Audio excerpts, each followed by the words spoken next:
আসসালামু আলাইকুম। আবারও একটা নতুন ভিডিওতে আপনাদের স্বাগতম। আশা রাখি আপনারা ভালো আছেন। আলহামদুলিল্লাহ, আল্লাহর রহমতে আমিও অনেক ভালো আছি। আজকে রান্না করব হচ্ছে রাজহাঁস। রাজহাঁসটা কয়েকদিন আগেই নিয়ে আসছিল, ফ্রিজে রেখে দিছিলাম। তো আজকে রান্না করব।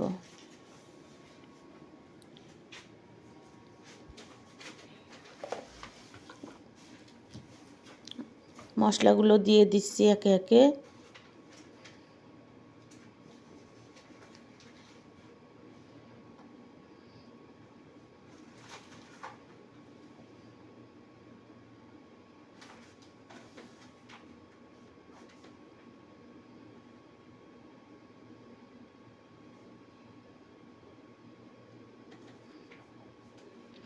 আজকে একটা আমার জীবনের সুন্দর অনুভূতির কথা আপনাদেরকে জানাবো।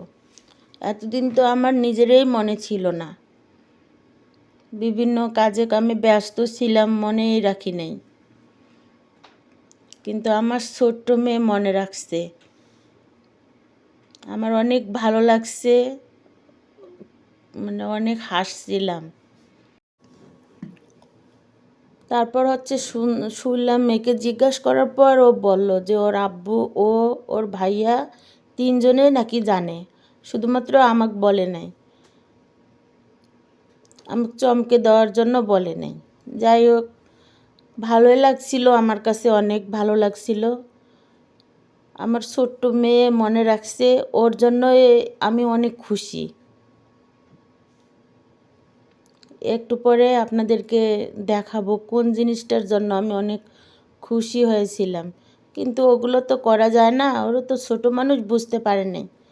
আর ওর আব্বু হচ্ছে ওকে খুশি করার জন্যই ওর সঙ্গে ছিল। এই যে আমার জন্মদিনের কথা আমার নিজেরই মনে ছিল না, কিন্তু আমার মেয়ের মনে ছিল।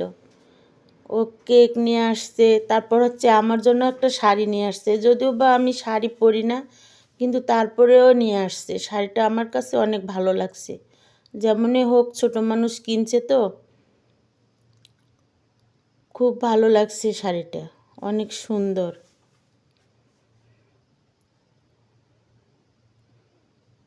এদিকে আমার মাংসটাও প্রায় হয়ে যাওয়ার মতোই।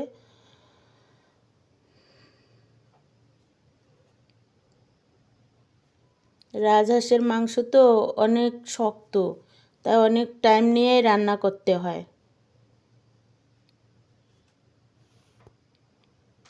এই যে রান্না আমার কমপ্লিট প্রায়। আমার ভিডিওটা ভালো লাগলে একটা লাইক, কমেন্ট, শেয়ার করবেন আর সাবস্ক্রাইব করে আমার পাশে থাকবেন। আপনারা ভালো থাকবেন, বেশি বেশি আমার ভিডিওটা দেখবেন। আল্লাহ হাফেজ।